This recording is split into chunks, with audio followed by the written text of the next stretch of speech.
언제나 신실하신 하나님의 은혜 기억하시고 그 은혜 사모하여 이 자리에 나오신 여러분 모두를 주님의 이름으로 환영하고 축복합니다. 오늘도 진리 영대의 성령 하나님 친히 우리 가운데 살아있는 하나님의 말씀으로 우리가 어찌 살아가야 하는지, 또한 우리의 삶에 베푸신 하나님의 은혜가 얼마나 놀라운지를 깨닫게 하실 것입니다. 이 시간 성령 하나님 의지함으로 이 시간 우리 가운데 하나님의 놀라운 은혜 붙잡고 하나님 앞으로 나아가신 여러분 되시기 바랍니다. 오늘은 크신 하나님 까닭에 멋지고 아름다운 인생 세 번째 시간이고요. 말씀의 제목은 진실한 친구가 있으십니까? 라는 주제로 오늘 우리를 향하신 하나님의 마음 함께 살펴보도록 합니다. 2013년도에 연작으로 개봉되어졌던 리스본행 야간 열차라고 하는 영화에 나오는 주인공이 내뱉는 중요한 대사가 있는데요. 인생 최고의 감독은 우연이다. 우리의 인생에는 우리가 전혀 기대하지 못했던 뜻밖의 작은 우연한 만남을 통하여 전혀 예상치 못한 어떠한 결과들이 만들어지기도 합니다. 그리고 그렇게 수많은 인생의 작은 우연과 같은 만남들을 통하여 오늘 저와 여러분이 이 시간 이 자리에 존재하는 것이죠. 근데 어떤 사람은 우리의 인생의 모든 만남을 우연이라고 받아들이고요. 또한 어떠한 사람들은 이 모든 만남을 기적으로 해석합니다. 저는 이 만남에 대해서 우연으로 바라보느냐 혹은 기적으로 바라보느냐 하는 문제는 저는 믿음의 문제라고 생각을 합니다.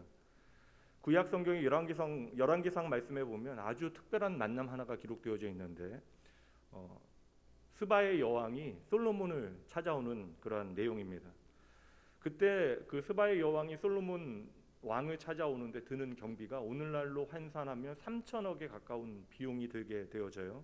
근데 이 우연과 같은 만남, 어찌 보면 이 어려운 만남이 그녀의 삶에 말도 할 수 없는 엄청난 기적과도 같은 축복이 되어지는데요. 8절과 9절에 보면 그의 고백이 나옵니다. 복되도다 당신의 사람들이여, 복되도다 당신의 이 신하들이여, 항상 당신 앞에 서서 당신의 지혜를 들으미로다. 당신의 하나님 여호와를 송축할지로다. 여호와께서 당신을 기뻐하사 이스라엘 왕위에 올리셨고 여호와께서 영원히 이스라엘을 사랑하심으로 당신을 세워 왕으로 삼아 정의와 공의를 행하게 하셨도다. 아멘. 한 이방의 여인이 도무지 그의 인생에 하나님을 만날 수 없는 한 사람이 하나님을 찬양하고 하나님의 백성을 축복하고 있는 거예요. 아름다운 신앙의 고백을 이스라엘 백성들과 함께 나누고 있는 것입니다. 그리고 성경의 그녀에 대한 마지막 설명의 말미에는 그녀는 자신이 구하는 이상의 마음의 소원이 이루어졌다라고 말씀하고 있습니다.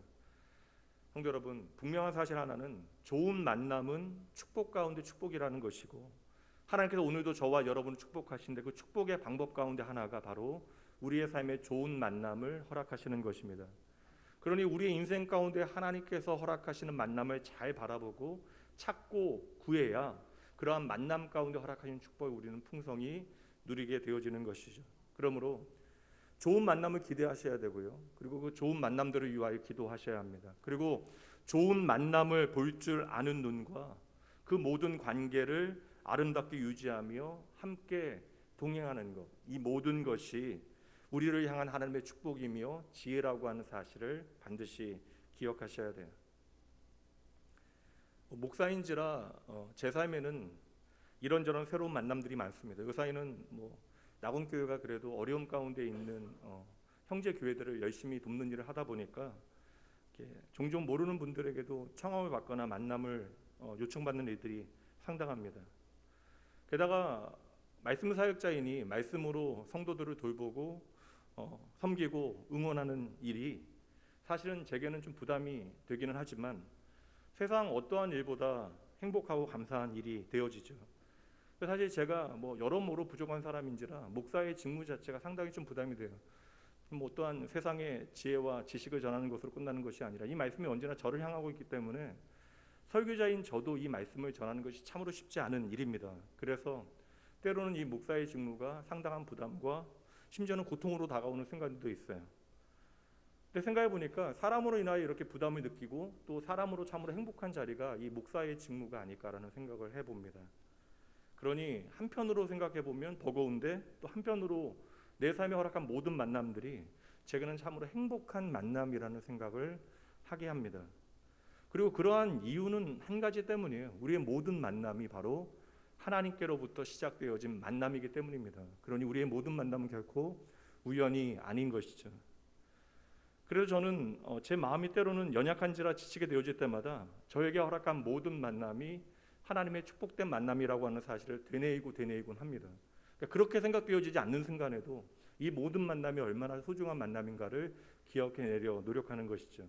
그러니 오늘 제가 여러분을 기쁨으로 맞이하는 이유와 여러분이 서로를 기쁨으로 맞이해야 되는 이유는 동일합니다. 그 어느 때보다 만남의 의미가 참으로 소중한 때잖아요. 우리 양옆에 있는 믿음의 가족들 함께 인사해 봅니다. 만나서 참으로 반갑습니다.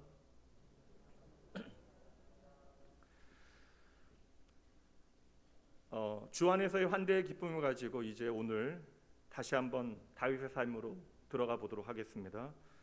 오늘 우리가 함께 살피는 다윗은 오늘로부터 10년 동안 세월을 쫓기는 자의 도망자의 삶을 살아가게 되어져요. 그럼에도 불구하고 10년이 지나 그의 삶을 결산하게 되어질 때 그의 인생은 퇴보가 아니라 하루하루 좀 더 성장하는 삶을 살아가게 되어졌던 거예요.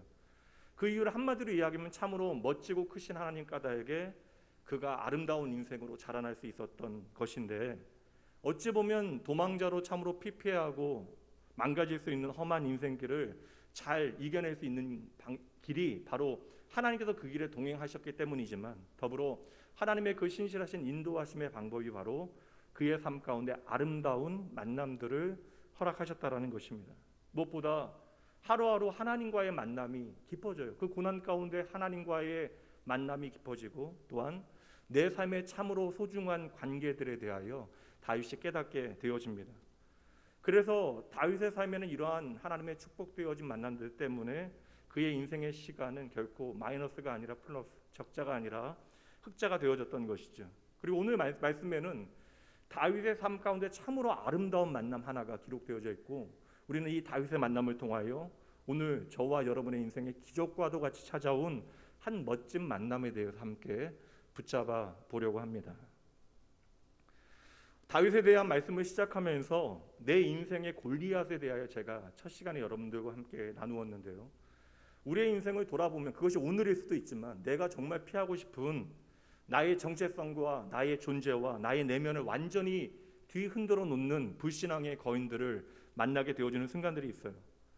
그것이 오늘의 어떤 환경일 수도 있습니다. 여러분, 절대적인 결핍의 상황에 처하게 되어지면 참으로 어려워요. 그리고 그것은 환경의 문제뿐만 아니라 내 마음의 문제일 수도 있어요. 2주 전에는 공황장애로 휴직을 하고 제주도로 잠시 내려가신 분의 기도 부탁을 받게 되어졌는데, 모든 어려움의 시간들을 너무나 잘 이겨내셨는데 도리어 그 모든 시간들을 이겨내고 나니까 그동안 돌보지 못했던 내 마음의 문제가 발견되어진 것입니다. 이렇게 내 삶에 내가 원치 않는 어떠한 환경과 마음의 문제가 나를 뒤흔들어 놓는 거인과 같이 찾아오게 되어지고, 때로는 그 거인이 내 인생에 너무나 불편하고 힘겨운 그 누군가가 되어지는 순간도 있습니다. 다윗은 이미 엘라 골짜기에서 골리앗을 쓰러뜨렸지만 다윗의 인생에 또 다른 골리앗이 나타나게 되어진 것이죠. 이미 엘라 골짜기에서 다윗은 자신을 증명했습니다. 믿음을 증명했고, 그가 얼마나 하나님을 경외하고 또한 민족을 사랑하는 사람인가를 증명해냈습니다.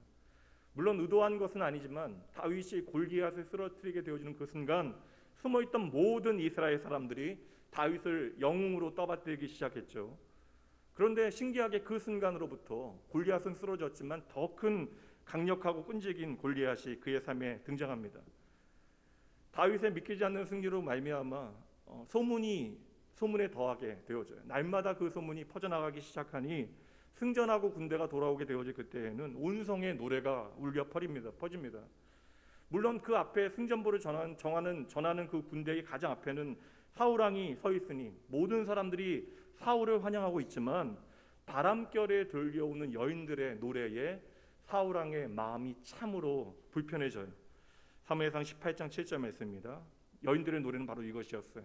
사울이 죽인 자는 천천히요 다윗은 만만히로다. 사실 엄청난 칭찬이잖아요.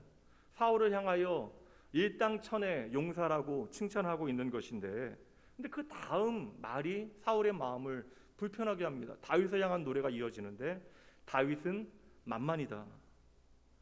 근데 신기하게도 그 순간으로부터 사울에게 너무나 고마웠던 충직한 그 종이었던 신하였던 다윗에 대한 격한 미움의 마음이 시작되어졌다는 것이죠. 그리고 다윗을 견제하기 시작하는데 그 시점을 정확하게 성경은 명시하고 있습니다.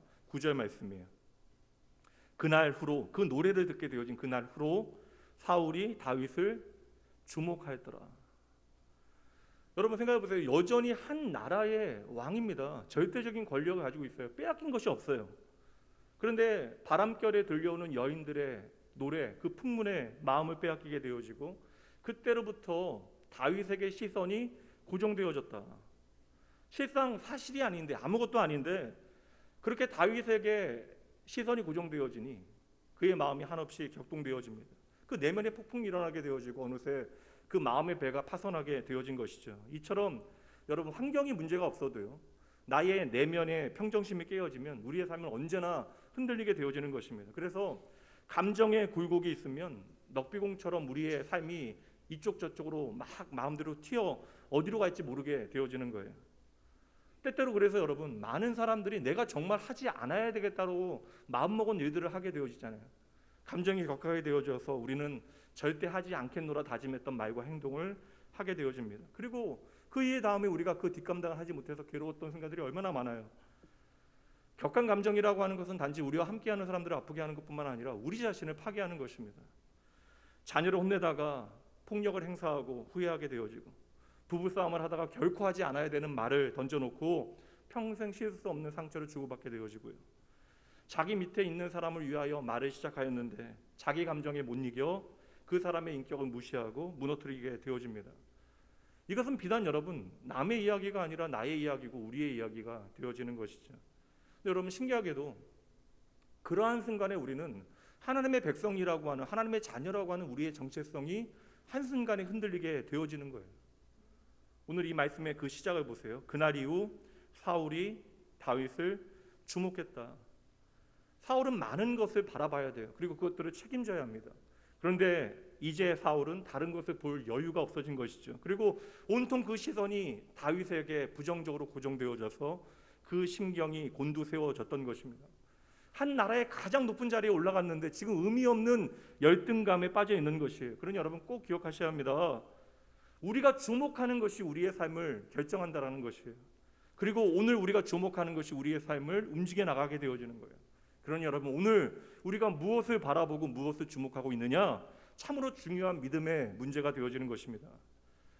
성경에 거룩한 주목들이 있잖아요. 모세요. 40년 동안 그냥 바람과 같이 먼지와 같이 살아가다가 어느 날 떨기나무에 불이 붙어 있는 것을 보게 되어집니다. 그런데 그 순간에 성경은 그 광경을 설명할 때 모세가 그것을 주목하였다라고 말씀하고 있어요. 그렇게 떨기나무를 주목하게 되어지니 떨기나무가 모세를 끌어당기게 되어져요. 그래서 모세는 점점 더 떨기나무 가까이 나아갔던 것이고, 그곳에서 살아계신 하나님, 스스로 존재하신 하나님, 오늘도 역사하시는 나의 삶을 인도하시는 하나님을 만나고 하나님의 거룩한 사명을 받게 되어졌던 것이죠. 오늘 말씀의 사울 보세요. 전혀 다른 경우입니다.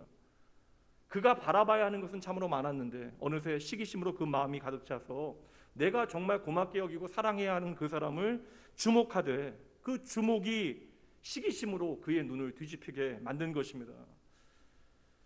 사울은 다윗에게 집중했어요. 그러니 아무것도 할 수 없습니다. 그로 인해서 하나님의 택함받고 세움받은 왕이라고 하는 정체성조차도 잃어버리게 되어져요. 전혀 의미 없는 열등감으로 말미암아 그가 무너지게 되어지는데, 이 열등감은 쓸데없는 비교 의식에서 시작되어지는 것이죠. 여러분 보세요. 사울이 얼마나 대단한 사람입니까? 얼마나 많은 것을 이루어낸 사람이에요. 가진 것도 이미 많은 사람, 그리고 하나님께서 선택하신 한 민족의 왕, 그리고 지금까지 사울은 모든 부분에서 출중하고 훌륭했습니다. 근데 어느 날부터 사울은 쓸데없는 비교 의식으로부터 자유하지 못하고 다윗을 부정적으로 주목하기 시작한 것인데, 이 부정적인 주목이 사울로 하여금 축복으로 주어진 그 아름다운 관계를 무너뜨리게 되어졌다는 거예요. 여러분, 뭐 단순한 얘기지만 주변 사람들로 말미암아 여러분 자신이 불행할 필요가 없습니다. 그렇지 않아도 우리가 이 세상에서 살아남기 위해서 얼마나 악착같이 경쟁하며 살아갑니까? 근데 우리의 대부분의 스트레스를 한번 생각해 보면 어떠한 실패나 어떠한 상황적인 어려움으로부터 시작되어지는 것이기보다는 만성적인 우리의 스트레스의 대부분의 이유는 사람들의 인정이나 칭찬이나 어떠한 비교에 예민해져서 우리에게 주어질 때가 많다라는 것이에요. 그래서 오늘 우리는 절대적인 빈곤으로 인하여 스트레스 받고 있는 것이 아니라 생각해 보면 상대적인 빈곤으로 스트레스 받는 것이죠. 누군가와 비교하여 내 자신을 스스로 부족하게 여기는 것입니다. 여러분 잊지 마세요. 기독교의 진리라고 하는 것은요, 나의 정체성을 새롭게 보게 만드는 것입니다. 그럼 여러분, 예수 그리스도 안에서 우리에게 주어진 새로운 정체성이 무엇인지 여러분 잘 아시는 이 말씀 다시 한번 보도록 하죠. 흩어진 초대교회 성도들, 그럼에도 불구하고 우리가 다시 일어나 믿음의 길을 걸어갈 수 있는 그 길에 대하여 베드로 사도가 친히 정체성의 문제로 설명하는데, 베드로전서 2장 9절입니다. 그러나 너희는 택하신 족속이요 왕같은 제사장들이요 거룩한 나라요 그의 소유가 된 백성이니 이는 너희를 어두운 데서 불러내어 그의 기이한 빛에 들어가게 하신 이의 아름다운 덕을 선포하게 하려 하심이라. 아멘. 어둠 가운데 그냥 망하여야 하는 것이 저와 여러분의 운명이었는데, 저와 여러분을 이제 그 어둠으로부터 빛으로 끄집어내어 하나님의 아름다운 덕을 전할 수 있는 존재, 그래서 하나님의 택하신 족속, 왕같은 제사장, 거룩한 나라, 그의 소유된 백성 되게 하셨대요. 이것은 하나님의 약속의 말씀, 성취되어진 하나님의 그 놀라운 구원의 일임에 더불어 오늘 저와 여러분의 정체성이 되어진다는 것이에요. 이미 말씀드렸습니다. 사울은 충분히 멋지고 좋은 사람이에요. 근데 자신이 파놓은 그 열등감이라고 하는 자기 기만과 거짓 웅덩이 스스로 빠져버린 거예요. 누가 사울을 그곳으로 밀어넣은 것이 아닙니다. 그렇게 되어지자 사울은 내게 주어진 모든 것들을 부정하게 되어져요. 그리고 하나님의 은혜도 잃어버립니다. 그리고 내게 오늘 주어진 소중한 관계를 깨뜨려 버리게 되어지는 것이죠. 그러니 여러분, 비교와 열등감이라고 하는 것은 다른 사람들에게만 칼을 겨누는 것이 아니라 오늘 내 자신을 가장 아프게 하는 것이에요. 10절 말씀 보도록 합니다. 주목하게 되어진 결과예요. 그 이튿날 하나님께서 부리시는 악령이 사울에게 힘있게 내리매, 성경 하나님과 더불어 시작했던 그 아름다운 인생이 보세요, 악령이 힘있게 주장하는 삶이 되어진 것입니다. 이 말은 악령이, 하나님께서 부리시는 악령이라고 하는 것은 하나님께서 악한 영을 통하여 사울을 어렵게 하셨다는 이야기가 아닙니다. 악한 영조차도 하나님의 주권 아래에 있다라는 것이에요. 그러니 언제든지 돌아오기만 하면 하나님께서는 그의 삶을 회복하시는데 사울은 하나님을 바라보지 못한 것이에요. 여러분, 사울왕이 어떠한 사람이에요? 사울왕 원체 겸손하고 인격적인 사람, 그리고 여러분 그러면서도 능력이 많아서 용장으로 많은 전쟁에서 승리했습니다. 단 한 번도 그렇게 실패하지 않은 사람. 그래서 여러분 어찌 보면 단 한 번도 실패하지 않은 인생이 위험할 수 있어요. 그렇게 지금까지 단 한 번도 실패하지 않았던 사울이 도무지 감당할 수 없는 그 골리앗이라고 하는 그 대장이 이끄는 블레셋 군대를 만나게 되어진 거예요. 그리고 눈앞에 패배를 목도하게 되어진 것입니다. 패배가 당연하게 여겨질 그 즈음 갑자기 등장한 어린 소년이 거인 골리앗을 단숨에 처치하게 되어지면서 완전히 폐색이 짙었던 그 전쟁에서 승리하게 되어진 것이죠. 그럼 여러분 생각해 보세요. 그 전쟁에서 승리했다라고 하는 사실만으로 기뻐해야 되는데 우리가 사울에게 좀 감정이입을 해보면 40일 동안 그렇게 두려워서 숨어 있었는데 어린 소년을 통하여 전쟁에서 승리했다고, 그러면 우리가 그것으로 기뻐하면서도 내 마음에는 그 일을 내가 해내지 못했다라고 하는 부담감과 불편함이 생기는 거예요. 그럼에도 불구하고 좋은 마음으로 이 사실을 받아들이려 했는데 그 개선 행렬에서 결코 듣고 싶지 않았던 노래 하나를 듣게 되어진 것입니다. 사울왕도 대단한 용사이지만 다윗은 그보다 10배는 더 뛰어나다. 이때로부터 사울의 마음의 상처가 깊어가요. 그리고 그 상처가 내 삶의 주인이 되어졌던 것이죠. 그러니 여러분, 우리가 인생이나 우리의 어떠한 성품이나 기질을 의지할 것이 없는 게, 그렇게 지혜롭고 겸손했던 사울왕이 이제로부터 걸핏하면 분노를 쏟아붓기 시작하고 자신을 위하여 지혜와 충성을 다하게 되어지는 다윗에 대한 미움을 날마다 더 깊게 만들어냅니다. 그래서 이렇게까지 다짐해요. 11절 말씀이요. 내가 다윗을 벽에 박으리라. 나를 위하여 그렇게 생명을 걸었던, 그리고 나를 위하여 지혜를 다하여 섬기는 그 베들레헴에 떠오르는 스타를 내가 창으로 벽에 박아 죽이겠다. 그렇게 다짐하는 거예요. 이미 마음으로부터 날마다 매 순간마다 다윗을 죽이고 있는 것입니다. 그러면서 여러분 재밌는 게 뭐냐면 겉으로는 내가 있는 자리 때문에 약속대로 딸 미갈과 결혼하기를 권해요. 근데 여러분, 이것은 호의를 보이는 것처럼 보여지지만 이미 약속했어요. 골리앗과 싸워 이기는 사람에게 내가 딸을 주겠다. 그러니 아무 조건 없이 이 결혼은 이루어져야 하는데 여기에 말도 안 되는 추가 조건을 전제 조건으로 덧붙이게 되어져요. 다윗에게 블레셋 군대 100명의 표피를 가지고 와라 라고 전제 조건을 걸게 되어집니다. 근데 다른 사람들은 몰랐겠지만 성경은 사울 왕의 속마음을 우리에게 들려주는데요. 25절 말씀이 나옵니다. 이는 사울의 생각에 다윗을 블레셋 사람들의 손에 죽게 하리라 함이라. 여러분, 얼마나 안타까워요. 그러나 사울의 바램은 당연히 이루어지지 않습니다. 27절, 다윗이 일어나서 그의 부하들과 함께 가서 블레셋 사람 100명만 그렇게 싸워서 이기면 되는데 200명을 죽이고 그들의 표피를 가져다가 수대로 왕께 드려 왕의 사위가 되고자 하니 사울이 그의 딸 미갈을 다윗에게 아내로 주었더라. 도리어 사울의 다윗의 이름만 높여주는 결과가 나타나게 되어져요. 그러면서 사울은 포기하지 않습니다. 이제는 안 되니까, 어떠한 방법도 안 되니까 신하들과 아들이었던 요나단에게 대놓고 직접적으로 다윗을 죽이라 명령하는데 신하와 그 아들 요나단이 그것을 따르지 않아요. 게다가 안 되니까 결국에는 창을 직접 던져보기도 하는데 여러분, 용사였음에도 불구하고 무방비에 다윗을 향하여 창을 던졌건만 번번이 빗나갑니다.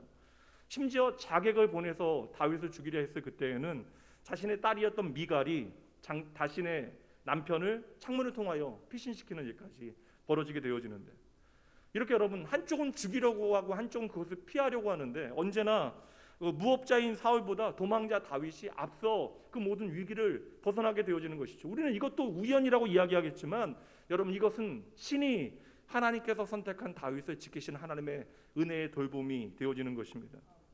그런데 다윗은 답답할 수밖에 없죠. 그러니 도대체 왜 이렇게 사울이 나를 못 잡아먹어 안달인가 이해할 수 없는 것입니다. 그럼에도 불구하고 더욱더 충성을 다하고 지혜롭게 행동하기 위하여 다윗은 노력하는데요. 14절 말씀이에요. 다윗이 그의 모든 일을 지혜롭게 행하니라 여호와께서 그와 함께 계시니라. 그럼에도 불구하고 사울은 그것을 보지 못해요. 한 구절 더 보도록 합니다. 30절 말씀. 블레셋 사람들의 방백들이 싸우러 나오면 그들이 나올 때마다 다윗이 사울의 모든 신하보다 더 지혜롭게 행하며 그의 이름이 심히 귀하게 되니라. 다윗은 지금 진정으로 나라와 왕을 위하고 누구보다 최선을 다해요. 지혜를 더합니다. 그러나 사울 왕의 다윗에 대한 미움은, 그 분노는 나날이 깊어져만 가는 것이죠. 그러니 여러분, 분명히 이제는 다윗이 어떠한 자세를 갖는가 그리고 어떠한 일을 행하는가는 전혀 의미가 없습니다. 사울에게 다윗의 존재 자체가 두려움의 대상이 되어졌기 때문에 그러한 것이죠. 그러니 여러분, 다윗도 새로운 분노라고 하는, 미움이라고 하는 골리앗 앞에 서 있지만 사울도요, 또 다른 두려움의 골리앗 앞에 서 있는 것입니다. 그리고 왕의 자리에 있음에도 불구하고, 그렇게 가진 것이 많음에도 불구하고, 하나님 앞에 감사하며 믿음의 길에 잘 갈 수 있는 그 은혜의 기회가 주어졌음에도 불구하고 어느새 낮아진 자존감은요, 사람들의 풍문이요, 그리고 길거리 노랫소리에 자신을 망가뜨리는 일을 하게 되어졌던 거예요. 이때로부터 다윗의 100% 선의를 100% 악의로 받아들이게 되어져요. 그러니까 아무리 좋은 일을 해도 그것을 좋은 일로 받아들이지 않는 것입니다. 그러니 여러분, 우리의 마음을 지키는 것이 얼마나 중요한 문제예요. 다윗도 이제 견디기 어려워요. 그래서 사울 왕의 아들이었던 요나단에게 하소연합니다. 얼마나 답답하면요. 사무엘상 20장 1절 말씀. 내가 무엇을 하였으며 내 죄악이 무엇이기에 너의 아버지 앞에서 내 죄가 무엇이기에 그가 내 생명을 찾느냐. 아들 요나단조차도 그 이유에 대해서 답하지 못해요. 도무지 이해가 되지 않는 일입니다. 근데 여러분, 우리가 살아가다 보면 우리의 일상 가운데 이러한 일들이 때때로 일어날 때 있지 않아요? 도무지 말이 안 되는 일들. 말이 안 되는데 아버지가 자식을 못 살게 굴고, 남편이 아내를 무시하고, 또 아내는 남편을 멸시하고, 직장 상사가 왜 나를 미워하고 그렇게 이간질하는지 우리가 그 이유를 어떻게 다 알겠어요? 여러분은 여러분의 인생에 언제나 사랑만 받으십니까? 때로는 우리의 잘못으로 인하여 우리가 미움받게 되어지는 때도 있지만 도무지 이해하지 못하는 상황 가운데 우리가 미움받는 순간도 있다고요. 생각해 보니까요, 짧은 인생이지만 그냥 벌어지는 거예요, 때로는. 지금도 각계각층의 수많은 사울이 자신의 세상에서 내가 마땅히 용납하고 받아들여야 되는 다윗들을 미워하고 있습니다. 그리고 미워하는 것에서 그치지 아니하고 끝없이 뒤쫓는 추격을 계속하고 있는 것이죠. 그렇다면 여러분이 쫓기는 다윗이 되어진다면 여러분은 어찌하시겠습니까? 다윗도 답이 없는 거예요. 답이 없어서 그 사울의 아들이었던 요나단에게 하소연하고 있는 것이죠. 다윗이 골리앗과의 싸움에서 승리하였지만 더 큰 골리앗이 다윗의 삶에 나타난 것입니다. 이렇게 말도 안 되는 상황 가운데 하나님께서 다윗에게 그리고 오늘 저와 여러분에게 알려주시는, 허락하시는 대처 방법이 무엇일까? 때로는 우리가 생각합니다. 눈에는 눈, 이에는 이로 좀 갚아주시면 좋지 않을까? 너무나 힘들다 보면 그렇게 좀 하나님께서 일해 주시면 좋겠다라는 생각을 하게 될 때도 있어요. 그리고 실제로 역사에 보면 손수 성경 역사에서도 헤롯이나 아합과 같은 폭군들을 하나님께서 그리 심판하십니다. 그런데 말씀을 잘 살피시면 그들조차도 그렇게 말도 안 되는 인생을 살아갔던 많은 사람들을 힘들게 만들었던 그들조차도 하나님 앞에 돌아올 수 있는 기회를 끊임없이 하나님께서는 열어놓으십니다. 근데 이렇게 한번 질문 드려볼게요. 여러분들은 언제나 억울한 다윗의 자리에 서 계십니까?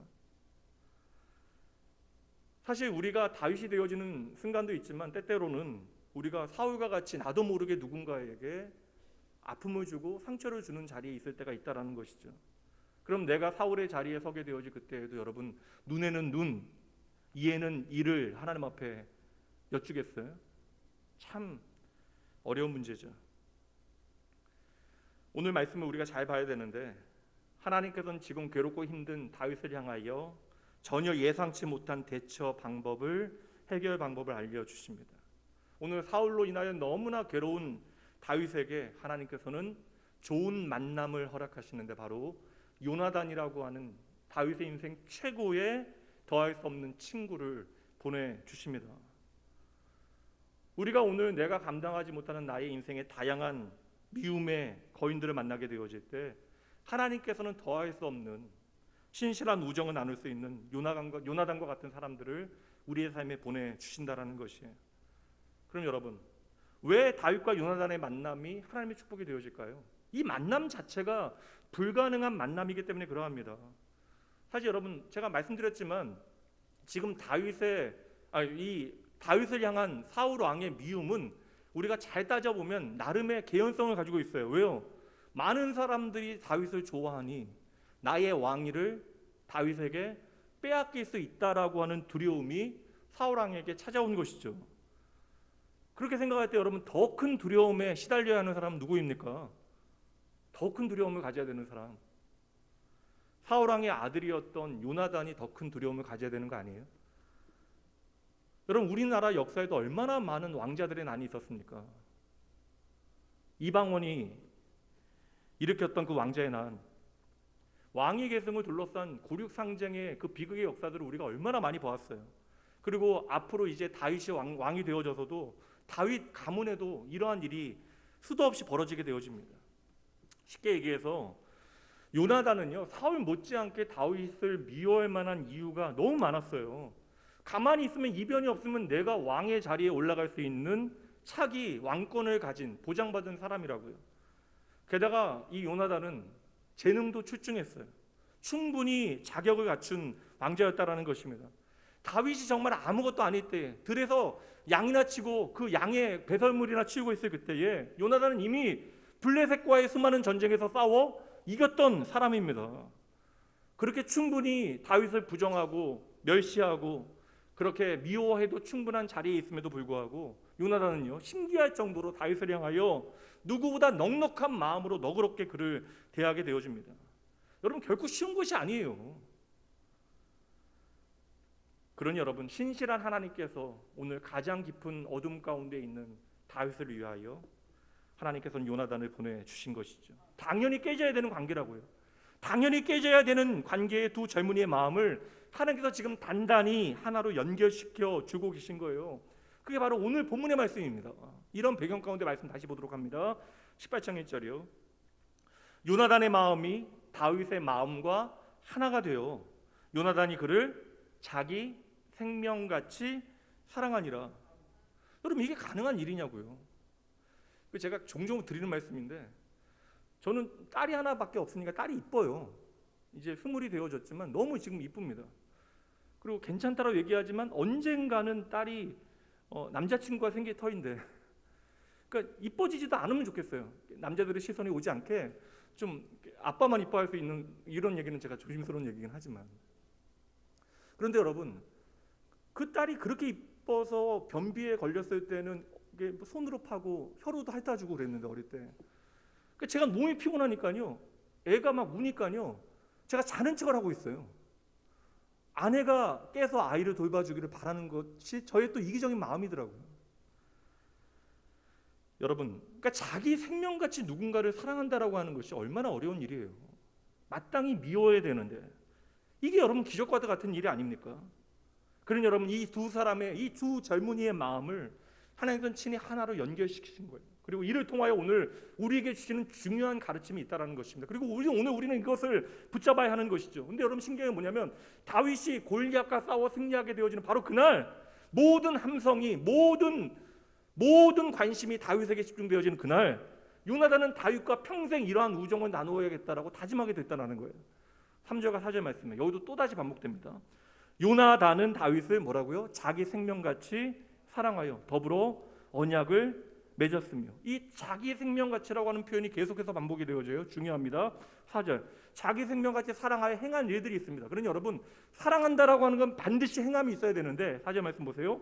요나단이 자기가 입었던 겉옷을 벗어 다윗에게 주었고 자기의 군복과 칼과 활과 띠도 그리하였더라.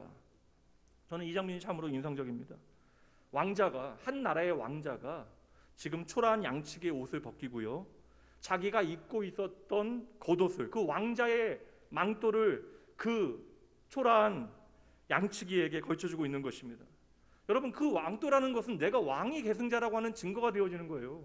왕가의 사람들만 입을 수 있고 왕의 계승권자가 입을 수 있는 그 옷을 스스로 다윗에게 입혀주고 있는 것이죠.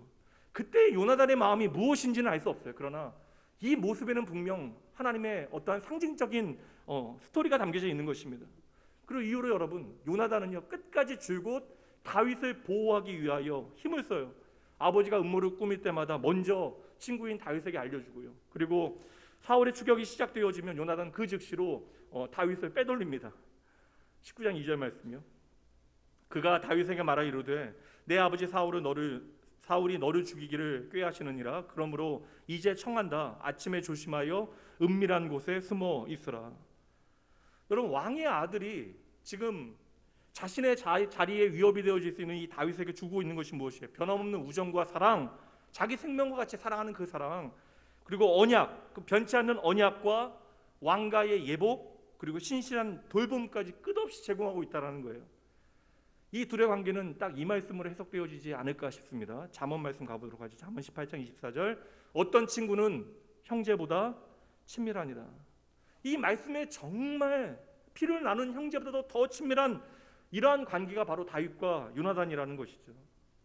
그래서 다윗은 셀 수 없이 사울로 인하여 죽음의 위기에 서게 되어지지만, 그 때문에 도리어 이 요나단의 우정이, 이 사랑이 진짜라고 하는 사실을 확인하게 되어졌던 것이에요. 우리 단순하게 생각해 보죠. 오늘 저와 여러분의 삶에 이 요나단과 같은 친구가 있으면 얼마나 좋겠습니까? 이 요나단과 같이 나를 귀히 여기되 항상 내 곁에서 나를 지켜주고 어떠한 보답도 없이 나에게 친절을 베풀고요, 내가 행복해지기만을 간절히 바라는 친구라는 거예요. 그러니 그 친구 앞에서는 내가 나를 감추거나 꾸밀 필요가 없어요. 언제나 마음이 편안합니다. 그의 마음이 무엇인지 확인하기 위하여, 내가 캐내기 위하여 안달낼 필요도 없고, 그의 말 하나하나에 내가 신경 써가면서 그의 말에 반응하거나 내가 말할 필요도 없는 관계.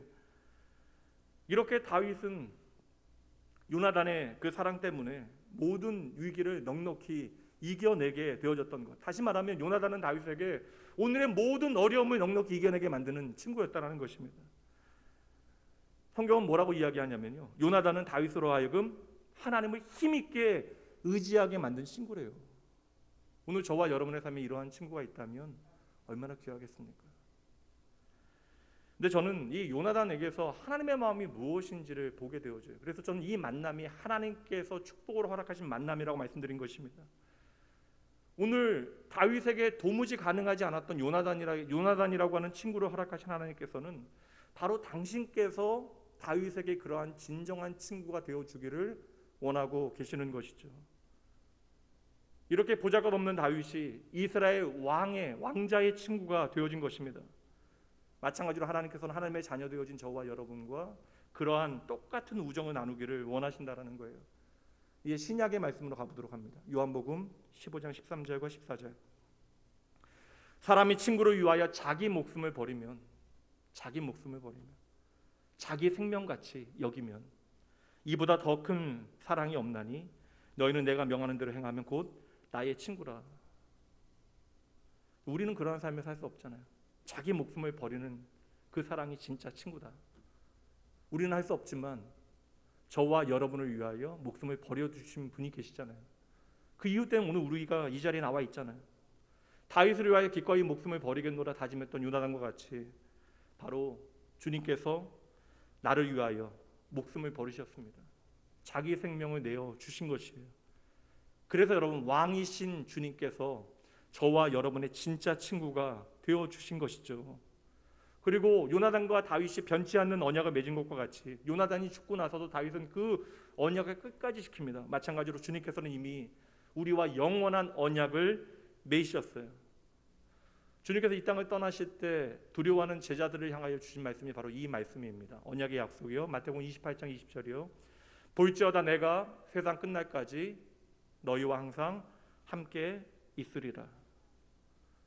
오늘 요나단이 다윗을 보자마자 옷을 입혀주잖아요. 자신의 옷을 입혀주었듯이 주님께서는 오늘 저와 여러분에게 옷을 입혀주셨습니다. 갈라디아서 3장 27절. 누구든지 그리스도와 합하기 위하여 세례를 받는 자는 그리스도로 옷 입었느니라. 아멘. 한 구절 더 보도록 할게요. 이사야 61장 10절. 내가 여호와로 말미암아 크게 기뻐하며 내 영혼이 나의 하나님으로 말미암아 즐거워한다. 그 이유가 무엇입니까? 이는 그가 구원의 옷을 내게 입히시며 공의의 겉옷을 내게 더하심이 신랑이 사모를 쓰며 신부가 자기 보석으로 단장함 같게 하였습니다. 하나님께서는 예수님을 통하여 우리가 하나님의 나라에 걸맞게 그 하나님의 나라에 걸맞는 어울리는 예복을 입혀 주셨대요. 여기서 중요한 것, 더 중요한 것, 우리에게 그렇게 의의 옷을 입혀 주신 건 너무나 감사한 일인데 예수님께서는 당신의 의의 옷을 저와 여러분에게 입혀 주시고 당신 스스로는 우리의 남루하고 초라한 옷을 입어 주신 것이죠. 이게 복음이에요. 고린도후서 5장 21절입니다. 하나님이 죄를 알지도 못하신 이를 우리를 대신하여 죄로 삼으신 것은 우리로 하여금 그 안에서 하나님의 의가 되게 하려 하심이라. 여러분, 당연한 것이 아닙니다. 저와 여러분이 하나님의 의의 옷을 입고 하나님의 거룩한 백성, 그의 소유된 자녀, 그의 나라가 되어진 것은요, 나에게 의의 옷을 입혀주시기 위하여 신이 우리의 모든 죄의 옷을 입으시고 나를 위하여 주님께서 생명 버려 죽어 주셨기 때문인 것이죠. 그렇게 나를 위하여 죽으시어 자기 생명까지 아낌없이 내어주시어 우리의 존재를 새롭게 하신 그 주님께서는 오늘 우리를 그 존재에 걸맞는 믿음의 싸움을 싸울 수 있도록 무장시켜 주시겠대요. 에베소 6장 11절입니다. 마귀의 관계를 능히 대적하기 위하여 하나님 없는 세상에서 우리가 능히 하나님의 백성답게 살아가게 하기 위하여 하나님의 전신갑주를 입으라 말씀하십니다. 다시 말하면 우리에게 전신갑주가 주어졌다라는 것인데 게다가 우리가 능히 이 믿음의 싸움을 잘 싸워낼 수 있도록 꼼꼼히 무기까지 챙겨주신대요. 에베소 6장 13절부터 말씀 볼게요. 그러므로 하나님께서 전신갑주를 우리에게 주셨기 때문에 우리가 할 일은 무엇이에요? 그러므로 하나님의 전신갑주를 취하기만 하면 되는 거예요.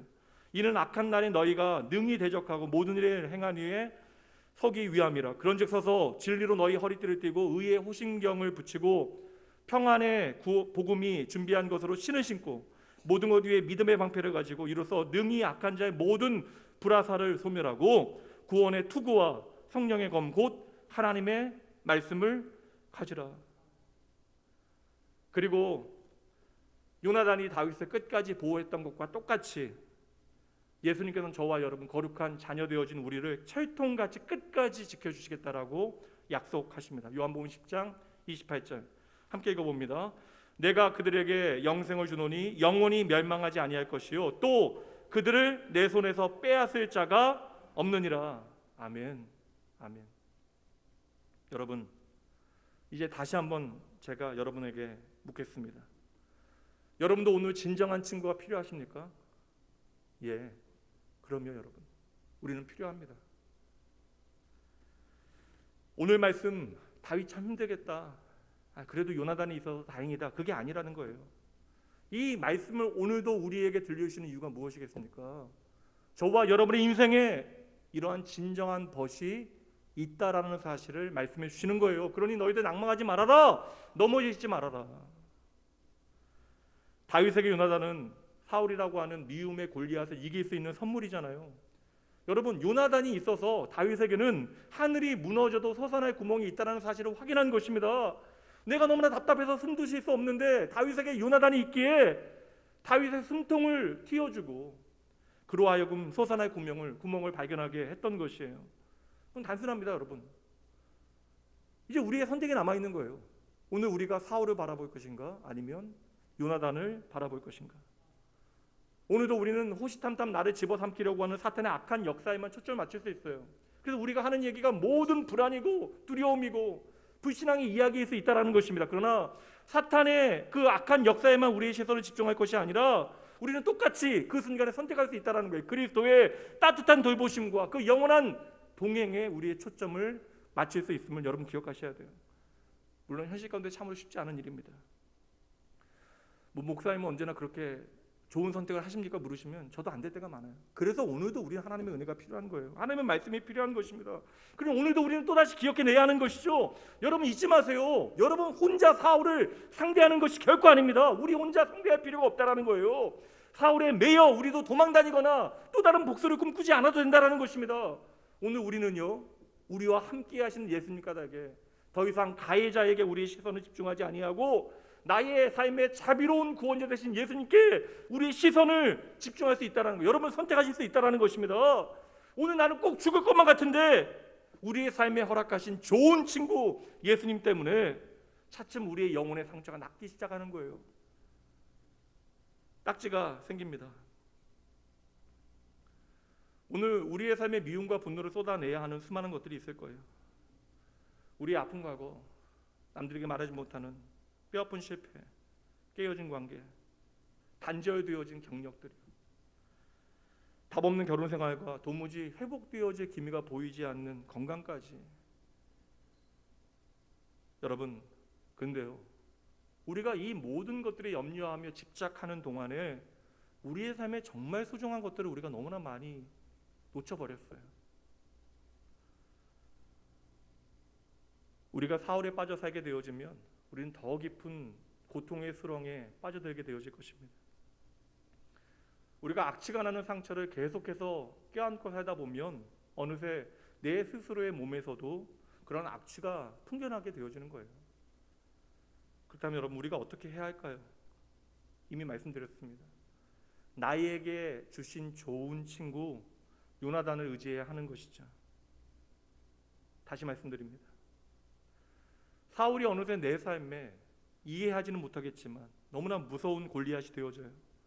그럴 때 우리가 사울의 기억을 붙잡고 살면 우리 자신이 비참해지고 억울해집니다. 그렇다면 여러분, 단순합니다. 우리가 사울의 기억을 붙잡고 사는 시간은 조금씩 줄이시고 내 삶의 좋은 친구 대신, 요나단보다 더 좋은 친구 대신 주님을 붙잡는데 여러분의 삶의 시간을 조금 더 쓰시면 되는 거예요. 여기서부터 시작하시면 되는 것입니다. 그러면 여러분, 도망자가 되어져서도 여호와는 나의 목자시니 내게 부족함이 없습니다 고백했던 다윗과 같은 그 다윗의 찬양이 오늘 여러분의 찬양이 되어질 수 있습니다. 여러분, 아무 힘이 없을 그때에 아무 값없이 나의 좋은 친구 되신 주님 붙잡으셔야 돼요. 그분은 나의 힘이 되신 여호와 하나님이십니다. 그런 여러분, 오늘도 수많은 골리앗, 수많은 사울이 나를 죽이려고 내 앞에 진치게 되어질 그때, 그리고 나를 무섭게 추격하게 되어질 그때에 내 삶의 좋은 친구 대신 주님께 더 집중하고 예배에 더 열심을 쏟아 놓으셔야 돼요. 이 말씀 보도록 하죠. 시편 18편이요. 다윗이 그 깊은 고난 가운데 이렇게 고백합니다. 여호와는 살아계시니 나의 반석을 찬송하며 내 구원의 하나님을 높일지로다. 다윗은 선포해요. 내가 그러므로 흔들릴 필요 없고요. 이 반석 위에 나를 구원하신 하나님 까닭에 내가 좌절할 필요가 없다라는 것입니다. 47절 이 하나님이 나를 위하여 보복해 주시고 내가 이것 감당하지 않겠다라는 것입니다. 민족들이 내게 복종하게 해 주시도다. 주께서 나를 내 원수들에게서 구조하시니 주께서 나를 대적하는 자들의 위에 나를 높이 드시고 나를 포악한 자에게서 건지시나이다. 다음 주에 내 원수의 목전에서 내게 상을 베푸신 하나님에 대한 의미를 조금 더 나눠보도록 할게요. 49절 여호와여 이러므로 내가 이방 나라들 중에서 주께 감사하며 주의 이름을 찬송하리이다. 우리가 골리앗 앞에 있어서 너무나 두려운데 그럼에도 불구하고 우리가 예배할 수 있는 이유, 하나님을 의지할 수 있는 이유. 성도 여러분, 나의 좋은 친구 되신 하나님의 선하심을 깊이 경험하셔야 돼요. 그래야 우리가 살게 되어지는 것입니다. 힘들잖아요. 내 마음이 너무나 처지잖아요. 아무것도 할 수 없을 것이라고 우리가 판단하게 되어지는 그때 여러분의 삶의 지난 순간에 여러분을 얼마나 하나님께서 따뜻하게 돌보시고 환대하셨는가에 대해서 기억해 내셔야 합니다. 깊이 생각해 보셔야 하는 것이에요. 여러분 이렇게 어려운 세월 그럼에도 불구하고 우리가 마음이 완전히 처지지 아니하여 영적 심체에 빠지지 아니하고 이렇게 어려움 가운데서도 하나님 선택하여 나와서 예배드리는 이 일부터 우리가 예배할 수 있도록 나를 구원하신 예수 그리스도의 놀라운 십자가의 사건까지 여러분 오늘 우리가 얼마나 놀라운 하나님의 복을 누리고 있는지를 생각해 보셔야 돼요. 그 하나님 믿으시면 우리가 이러한 일들에 넘어지거나 우리가 피폐해지거나 망하지 않는다는 사실을 여러분 확신하셔야 하는 것입니다. 당장 사울이 우리의 삶에 너무나 많은 것을 빼앗아 가는 것처럼 보여요. 그래서 우리가 두렵습니다. 그러나 우리가 빼앗긴 것보다 나의 좋은 친구 되신 예수님께서는 더 좋은 것들로 풍성한 것들로 우리의 삶을 채워 주실 것이에요. 지난주에도 중요한 수술을 앞두고 저에게 기도 부탁하면서 제가 위로를 받아요. 왜냐하면 저 같아도 너무나 두려울 것 같은데 그리고 이러한 병에 걸린 것에 대하여 하나님 앞에 원망할 것 같은데 도리어 저에게 이러한 부탁을 기도 부탁을 드리는 것에 대하여 죄송하다 이야기하고 또 이 일을 통하여 하나님께서 얼마나 놀랍게 내 삶에 인도하실 것인가에 대해서 그리고 가정에 대해서 그 기도 제목들을 나누시는 걸 보면서 제가 위로가 됐어요. 이게 진짜거든요. 그거는 그 순간 그 두려움의 순간 죽음이 나의 목전에 왔다라고 느껴지는 그 순간 하는 그 고백 이러한 고백이 가능하게 되어진 것이 여러분 얼마나 놀라운 일이에요.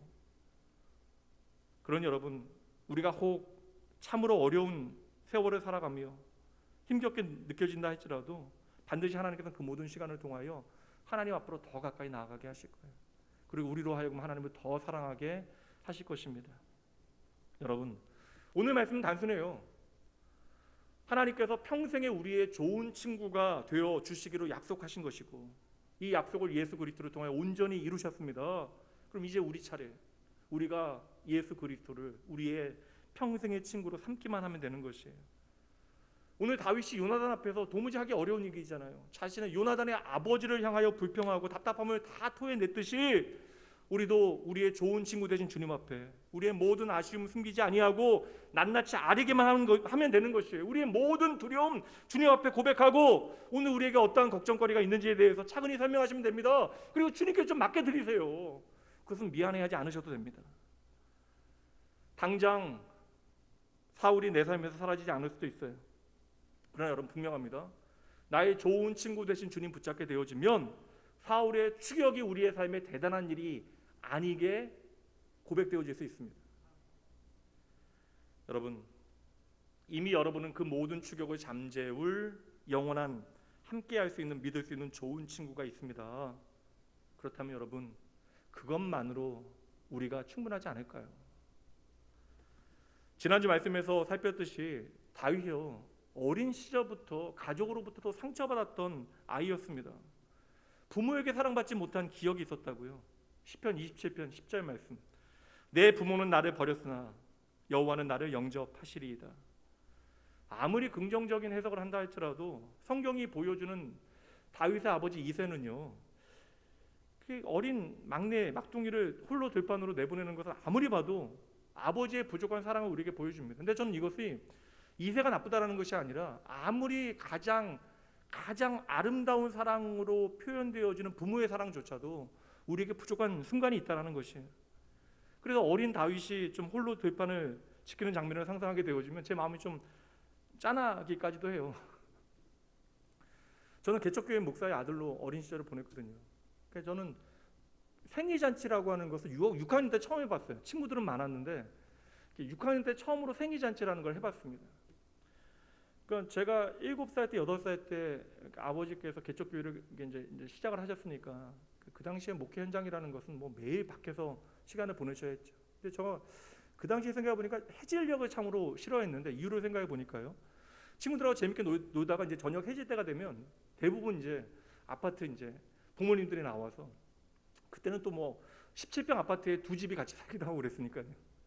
근데 막 나와서 애들을 다 데리고 가요. 뭐 등짝 때리고 데리고 가고 뭐 울고불고 데리고 가고. 근데 저는 그게 너무나 부러웠어요. 부모님이 안 계실 때가 많으니까 저녁을 저보다 어린 동생하고 홀로 해결했을 때가 너무나 많았습니다. 그래서 해질녘이 되어지면 집안에 좀 어두운 그 집에 들어가서 밥을 먹는 것 자체가 너무나 좀 안 좋았던 기억이 있어요. 그래서 20대가 되어져도 저는 지금 저녁 무렵이 되면 좀 불안하고 마음이 좀 편치 않았던 기억이 있는데, 근데 신기하게 여러분, 제가 좋아하는 사람 만나서 결혼하고 아이가 생기고 그 해질녘에 함께할 수 있는 가족이 생기니까요. 어느 순간 제가 그 해질녘을 아름답게 바라보고 충분히 즐겁게 즐기게 되어졌습니다. 뭐 아무것도 아닌 이야기이긴 하지만 누구나에게나 여러분 구구절절한 삶의 이야기 다 있어요. 여기 모여 계신 분들만큼 삶에 엄청난 이야기가 여러분 쌓여 있습니다. 어떤 형태가 되었든 간에 우리의 삶에 어떠한 결핍의 현장들이 있고요. 결핍의 기억들을 가지고 우리는 살아간다고요. 그런 여러분 꼭 기억하셔야 돼요. 우리가 결핍을 경험하게 되어지고 내가 보잘것없이 여겨지는 그때에 다윗과 마찬가지로 오늘 저와 여러분이 이미 충분한 사랑을 받았다는 사실을 반드시 기억하셔야 합니다. 다시 말씀 볼게요. 시편 27편 10절. 내 부모는 나를 버렸으나, 여러분 버렸다라는 것이 중요한 것이 아닙니다. 그 다음 말씀의 핵심이에요. 심지어 여러분 말도 안 되는 일이잖아요. 부모로부터 버림받는다는 것은 말도 안 되는 것인데 그러한 일이 벌어진다 할지라도 여호와는 나를 영접 환대하시리로다. 그런 여러분, 우리 안에 어떠한 결핍과 상처가 있다 할지라도 그 결핍과 상처보다 훨씬 더 큰 하나님의 환대와 사랑이 있음을 믿으셔야 돼요. 오늘은 나의 친구 되신 그 주님에 대한 약속의 말씀 붙들고 이 말씀으로 말씀을 갈무리하려 합니다. 히브리서 13장 5절 말씀이에요. 그가 친히 말씀하시기를 내가 결코 너를 버리지 아니하고 너희를 떠나지 아니하리라 하셨느니라. 저와 여러분의 삶에 우리를 결코 포기하지 아니하시는 참 좋은 친구가 계시기에 여러분 정말 다행입니다. 이번 한 주요, 나를 친구로 불러주시는 예수님께서 우리에게 얼마나 좋은 친구가 되어주시는지 예수님과의 깊은 우정을 나누는데 좀 더 시간을 보내시는 여러분 모두가 되어주시길 주님의 이름으로 축복합니다. 제가 기도합니다. 하나님 아버지, 우리의 삶의 모든 것이 하나님의 은혜입니다. 오늘도 변함없이 살아있는 그 생명의 말씀을 온유한 음성으로 우리에게 들려주시는 주님, 이 시간 내 삶을 향하신 주님의 그 사랑, 그 은혜, 그 자비 기억하며 감사드립니다. 아버지, 이 시간 주의 백성들 간절히 주님 앞에 기도합니다. 말씀을 통하여 자기 백성과 함께 하신 하나님, 저희들이 하나님께서 책임지시는 인생임을 잊지 말게 하시고 바로 하나님께 나의 소망이 있음을 깨닫게 하여 주시옵소서. 사랑하는 나의 아버지, 우리의 삶의 모든 자리가 주님과의 깊은 사귐이 있는 자리 되게 하여 주시옵소서. 내 삶의 최고의 만남인 주님과의 만남의 축복을 저희들 단단히 붙들고 내 삶의 모든 현장에서 만나게 되어지는 수많은 골리앗들과 싸워 능히 이기게 하여 주시옵소서. 우리의 삶의 자리가 나의 친구 되신 주님으로 인하여 하늘의 풍성한 것과 땅의 기름진 것이 동원되어지는 역사를 경험하게 하여 주시옵소서. 우리 안에 신비한 주님과의 하나 되어짐의 체험 가운데 예수의 복음을 향한 감사와 감격과 감동이 저희 안에 가득하게 하시고 나의 수준과 한계를 뛰어넘어 하나님의 응답을 보게 하여 주시옵소서.